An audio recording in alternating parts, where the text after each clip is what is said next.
hã, IE, IMI, IE-OPO, Anatomia Religiosa do Ori.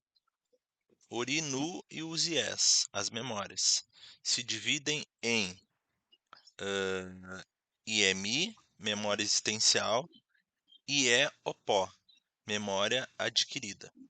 Aqui a gente pode dizer que a memória existencial é essa memória que a gente tem ainda enquanto Ara-Orum, ou seja, antes de nascer, aqui no Aie, e a memória adquirida é essa memória a partir do momento que a gente se torna Araie, ou seja, corpo da terra, quando a gente nasce aqui no Aie, né.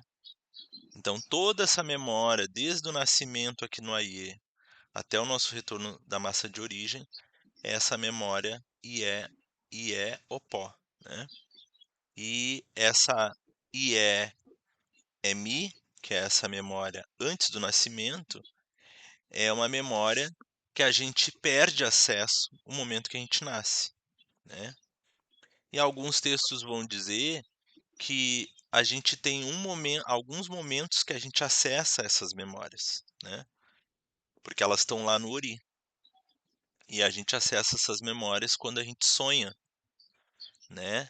No plano onírico, regido por Urumilá, a gente acessa um pouco dessas memórias. Então, muitas vezes, lá no sonho, a gente vai falar com pessoas que a gente não sabe quem é, vai estar em lugares que a gente não Sim, lembra aonde é, mas no sonho a gente sabe onde está e sabe com quem está falando, muitas vezes, sim, né. sim, Então, ao acordar, a gente volta a perder o acesso a essas memórias. Então aí a gente tem as memórias existenciais e a memória e as memórias adquiridas.